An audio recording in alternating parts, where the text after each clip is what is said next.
is Jenny, and I'm a wife and mom raising 2 kids. But I used to live a more glamorous life as a TV reporter. I was on the nightly news interviewing pop stars and politicians. So when I said goodbye to TV and hello to motherhood, I suddenly discovered what we moms are up against. We live in a world that tells us to be rich and famous, thin and successful. You know, almost nobody says, oh, hey, you're a mom? That's fabulous. But you are fabulous, and I'm here to tell you why. It's the Channelmom Show, celebrating you with Jenny Dean Schmidt. Welcome back to the Channelmom Show, where we are celebrating you on Mile High Sports Radio, AM 1510, FM 93.7. I am your host, Jenny Dean Schmidt. Just a reminder, you can also watch us all during the week on channelmom.com or come chat with us about today's show on facebook.com/channelmom. We're going to start to take your tips for the Channelmom Tips for Busy Moms. So if you want to give us some suggestions there, we would love it. And we just would like to hear from you because this is your show and we want to hear what you want and what your opinion is. So, alrighty, you may have heard the news in our last segment. The founder of eHarmony warning people that marriage is not the best option for some people. He cited recent statistics showing that we have the lowest percentage of married people ever in America's recorded history. So today, we will talk about this dire situation for marriage with licensed counselor Jami Kirkbride, who has counseled a number of people in troubled marriages. Welcome, Jami. Thank you. Thank you, Jenny. It's great to be back with you. Yes, it is. We enjoy having you on the show. So let's talk about Dr. Neil Clark Warren's statements, because I know you read them. What was your overall impression? You know, first of all, Jenny, I found it very sad. I would like to think that we value marriage more than that article makes it sound. And it concerned me a little bit whenever we try to minimize the value of marriage, and also when we try to reduce love to a science. Mm-hmm. There have been great relationships over the course of time, be some of them prearranged, some of them just out of convenience because people didn't get around like we do nowadays. And there were some great relationships, and I think they were founded in loyalty and commitment and quite honestly, the decision to love. Right. And so he just reduced it to the problem with not having the right science, essentially. Right. That it was all based on this, compatibility factor. And while compatibility may make for some great relationships, you also have some wonderful relationships out there that you might not look at face value and think that those people were compatible, yet they've chosen to make it work, and they've been loyal and committed to making it work. Yeah, because they believed. And I think we have gotten, and I want no judgment in this, and I know you're not somebody who wants to judge others, so no. I'm not sitting here today judging every person who's been divorced. I have divorced friends all around me, and I Absolutely. get it that sometimes things just don't go the way that people want them to go. But I do think that we may have come to a point in our society now where we don't get distraught enough over the thought of divorce. We're just kind of okay with it now. And so somebody who may be incompatible with their partner, and of course I'm not talking about a dire or violent situation, but somebody who may be somewhat incompatible is no longer cheerleaded into believing in marriage enough that they will stick it out and be concerned about loyalty and commitment and vows for one thing, the vows that they made. I don't think that is something that is championed as much in our society as it may have been 100 years ago. I think that's exactly right, Jenny. And, like you said, there are obviously those situations, be it because of affairs or violence, that relationships and marriages can't continue. And, I'll be the first to admit that happens in society. I've experienced such myself. Mm-hmm. But I also know the great value in deciding to make a marriage work when it doesn't involve those things. And it is a lot of work. It takes commitment and loyalty in that. And, unfortunately, society as a whole has accepted the concept of divorce in situations where maybe it's just, we're just too different, or we're just not happy enough together, or we think there might be better. And when, there are people surrounding relationships with that kind of view of marriage, it's not being championed the way it should, that it takes work, it takes hard work, and I think it takes preparation, Jenny, and thinking through this article, I couldn't help but wonder how many couples could have more realistic expectations of their marriage if we as a society even valued premarital counseling mm-hmm. or, preparing for a wedding and a marriage in the same way. Couples can spend hours and months and, some people even years dreaming of what they want their wedding to look like. Yeah, where they have budgets for that, And I know firsthand, Jenny, after working with some couples as they come in for premarital counseling, there's no budget for that. And, to look at a couple and say it'll be $300 or $600, their first response is typically, well, we can't afford that. Yes, that's far less than people spend for shoes or a dress or a cake. And, I think in those small ways we're not even championing for marriage because we're putting less value on what will be the course of their lifetime, the marriage, not just the wedding day. Oh, that's a great point. I hadn't thought of it, but I have a friend who lives far, far away, so hopefully is not listening. but this person spent $100,000, and I kid you not, on the wedding, and is now divorced. And from what I saw of the divorce, I don't think they ever went to counseling.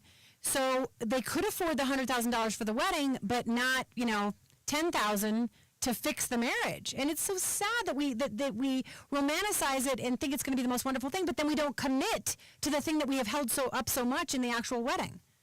Right. That's very true. And, hours and days, weeks, months, years, whatever can go into that, yet to sit a couple down and say, hey, let's really talk about the core issues of your relationship. You may uncover places where they are compatible, but you're also going to uncover those places where maybe they aren't compatible.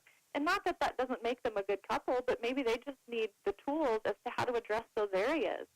And so I think to just reduce it to compatibility, we could be disregarding some very good and healthy relationships if we would just give them the tools they need to handle those areas of incompatibility. Right. Okay, so for moms who are listening today, who are single moms, who are divorced moms, who are cohabitating with somebody who never got married, whatever it is, and they think that maybe you and I are just full of it and we're a little too optimistic, what do you say to them about what they might think is wrong with marriage, or what they have justified in their own lives and said, look, you don't understand, this really did happen to me? What's happening in our country that fewer than 50% of households now have marriages going on in them? And what are people believing or going through in their own marriages that this is the case? It's sad. And as you mentioned, there are couples out there who are cohabitating. And unfortunately, even statistics show that couples who have cohabitated prior to marriage, that those are not typically the relationships that are long-standing. In fact, most of those relationships are short-lived after just 5 years. Right. And those groups that are cohabitating are oftentimes the group highest in divorce stats. Yes, so, I've read that. Yeah, that's sad. And I think people have taken this idea that you can try out marriage, and if it doesn't work, then that's an easier way out. And I think there's a danger in that, because I think then we approach the whole marriage commitment and relationship with less commitment and loyalty. And truly at the base of that decision to love each other is a respect for each other and saying, I'm going to give this my 100%. And, unfortunately, Jenny, many people have grown up and watched parents who have divorced. Right. And unfortunately, that, too, tends to make people more apt to divorce later in life. Sure, absolutely. It's shown that those are very closely related. And so I think, for people out there that maybe are in a cohabitating relationship, maybe people who are, looking at the whole marriage thing and questioning, I don't know, maybe it's not all it's cracked up to be, looking around for healthy and positive relationships. Statistics even support that people who are married live longer, that they report more happiness in their life. That's right. And start looking for those healthy relationships that support that. And unfortunately, Jenny, I don't think a lot of those are found on TV anymore. Right. A lot of times they sensationalize in daytime TV and set expectations to be something that's overly romanticized, or even sometimes in family time TV, there's less commitment given to marriage relationships than what I think God designed. Right. They belittle it. They belittle it in the sitcoms and so on. I agree with you. I think a lot of times we end up becoming desensitized to what a good relationship is really supposed to include, and maybe desensitized to where we think things that are unhealthy are okay to be part of a relationship. And right. I think questioning for ourselves, what does a healthy relationship look like? And if you were truly to look at a healthy relationship, I think it'd be hard to avoid. Yeah. And I think that even though I say that people are now accepting some of these, I don't know what the best word is, but they are no longer believing that marriage is a good thing. They're kind of apathetic about it. They've accepted some unhealthy mores. the fact is that when you do talk to somebody who's gotten divorced, they will admit to you that they would have never chosen it, that it is one of the most painful things they've ever gone through. And here's something that I find interesting. I believe I've read this, and I would love to see if you could confirm it. I believe that second marriages tend to fail more readily than first marriages. So if you think you're going to go find somebody better, that isn't necessarily going to work out. And the other thing that I believe I've read is something like 2/3 of all previously married people who got divorced say they wish they would have stayed with their first spouse. I have read some similar things, Jenny. I wish I could remember the numbers as well, but I think for each subsequent marriage, the chances of success in that relationship go down. You're right. And truly that makes sense, because what happens is you take your issues with you even into a new relationship. Right. And we'd like to think it was always the other person, but, it takes two. And even in difficult situations, even in situations, Jenny, where there's violence, oftentimes people are drawn to a certain personality. Right. And unless that person can work through those issues, they can very easily go out and find that same kind of person again. Well, and I'm certainly not saying that all second marriages fail. I have a number of friends in second marriages. I'm just saying that if people are looking to get out of the first marriage because they think they're going to find their prince when they go to the second marriage, statistically it doesn't work out that way. And it goes to support, Jenny, why seeking help is so important. Because whether you're finding help for yourself, whether you're finding help for your relationship together as a couple, there's still issues that need to be addressed so that you don't take those into the next relationship. And if you're in your next relationship, it's not too late to seek help for things you may have brought with you unknowingly. Right. Sometimes it's not even just about the couple, it's about the one person. Each person has to work out their own issues. That's right. Or maybe even, Jenny, preconceived notions that you brought to the marriage because of relationships you'd seen. Maybe your family of origin, your parents. Maybe it was close relationships. Maybe it was some couple that you kind of idolized in your growing up years. And, we take on impressions of marriage that may or may not be true once we're finally in it and experiencing it. Right. You're getting to something that one of the final points I want to make, which is the communication factor. I heard a preacher the other day say that of all the married couples that he's worked with who have been going through struggles, that the overwhelming factor I'm going to get to is not money, is not sexual relationships, it's not how they raise the kids. He didn't even say that it was spirituality or religion. He said the overwhelming factor between couples that were causing them to consider divorce was lack of communication. And I think what you're saying is go somewhere to let somebody help you communicate. That's right, and not waiting until it's too late. Sometimes we just hit those same speed bumps again, and we think, wow, it feels like we've been here before. That's a very appropriate time to get an outside perspective, a fresh perspective to the situation, and say, how can we navigate this better? We seem to hit this point more than once, and we're tired of doing that. We want to make our relationship all that it can be, not try to save it necessarily. Coming in early to a counselor and just having an outside party help talk you through that can help you make your relationship healthy, not where you're in dire straits. Right, and usually people wait till the dire straits period, is that correct? Unfortunately, yes. In fact, a lot of people will call to make an appointment, and before their appointment comes, they've already called it quits. And, Jenny, I just really encourage every couple that I do premarital counseling with that they just use that as a way to just help them through those times of conflict. If it's an issue they don't see eye to eye on, get a perspective. If both people approach the marriage knowing that that's going to be one of their tools, then it doesn't have to feel threatening when it's brought up. That's right.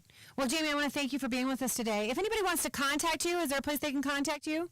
You bet. I have my website, jamikirkbride.com. Okay. Or they can feel free to email me at jamikirkbride@hotmail.com, and that's just JAMIKIRKBRIDE.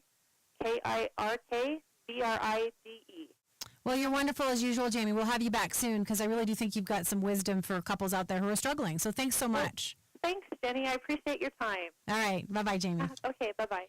You are listening to the Channelmom Show, where we are celebrating you on Mile High Sports Radio, AM 1510, FM 93.7. I am your host, Jenny Dean Schmidt. You can also watch us, as we said, during the week on channelmom.com, or come chat with us on Facebook, facebook.com/channelmom. You got to like us. I hope everyone likes us. Now, coming up, we are going to bring in a little bit of controversy. We're going to look at a new TV show coming to NBC that some moms are very upset about. We're going to talk about it, and we invite you to talk about it amongst yourselves. Do the Facebook thing. Tell us what you think if you want to chime in. That's coming up next.